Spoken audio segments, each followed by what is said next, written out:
Good morning, everyone, from sunny Chiang Mai, Thailand.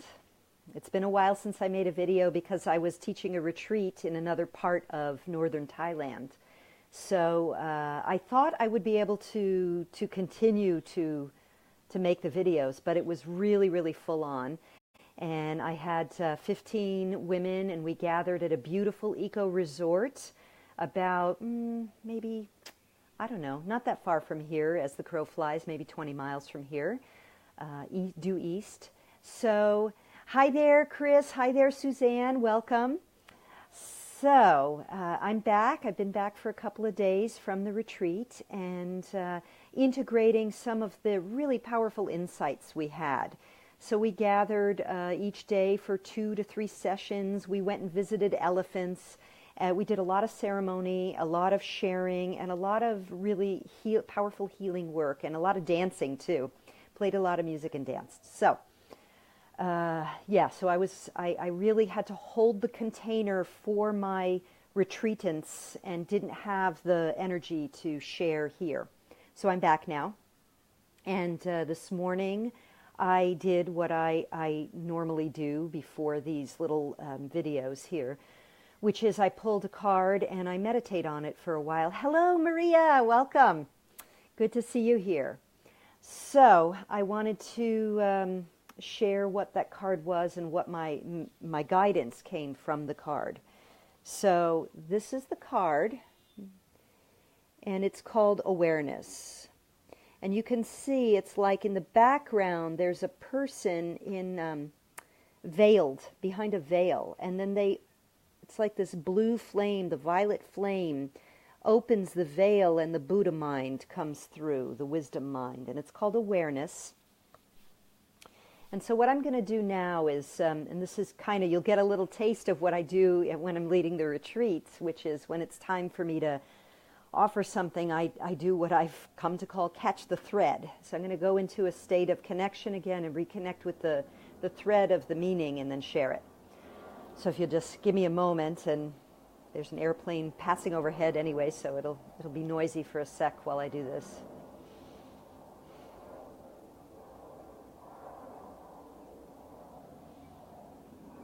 So when we are operating in our day-to-day lives, in our what you could call 3D world, it's as if we are living behind a veil that separates us from our divine guidance, from our eternal natures. And the 3D world is extremely compelling. It's extremely compelling. I mean, we have all this, like, it's physical, right? Like, we get hungry and we have to eat and we have to pay the bills and we have to get in our cars and go places or fix things that are broken. It's extremely real seeming. And yet, as the greatest wisdom teachers throughout time have shared with us, all that can fade away is unreal. What is real is that which cannot disappear, which is awareness itself. This is the teachings of the Buddha and the teachings of many master teachers. And so when we break through the veil of illusion, we come to the true awareness of our divinity. Now, what's really interesting in our times is that many of us are coming to a place where we are no longer so compelled by the three-dimensional world. Simultaneously, we are not seeking to escape it.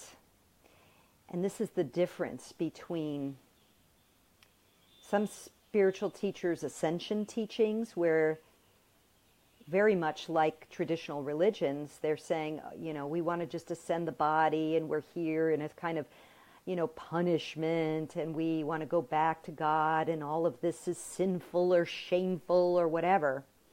And the only thing that is good is the spirit. There are some of us who are coming to realize the truth that, as the musician and artist Sting once said, we are spirits in the material world. We're here for a reason. It's not just to escape, but to embody spirit, to bring in the divinity and live it in form. Let me just connect here and see, notice what else is arising.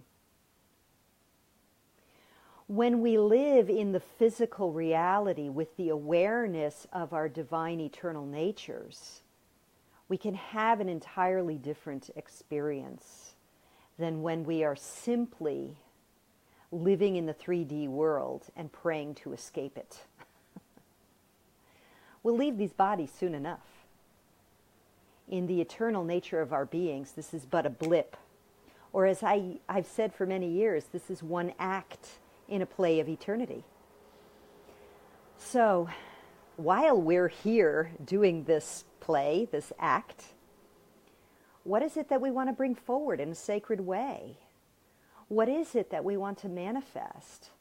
Not in a compulsive, obsessive way of living fully in 3D, needing to be perfect and look good and make a lot of money or build an empire because we are attached to form, nor in a way that says, oh, I relinquish all things material and reject them all, seeking to go back to God.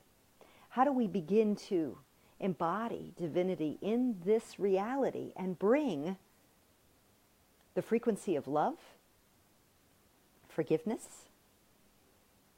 awareness of the eternal natures of our being in this 3D world? How do we do it?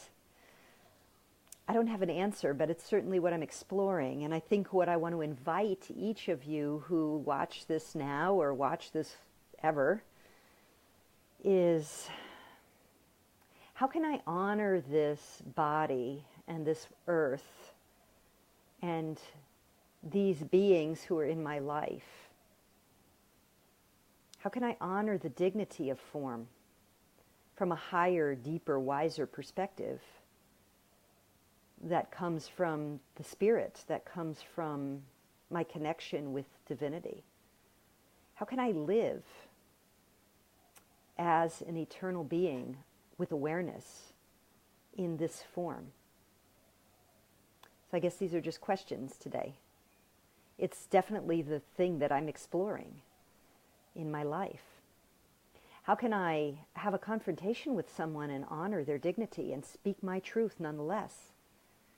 How can I move past ego, fear, and overwhelm and listen to that spirit who guides me?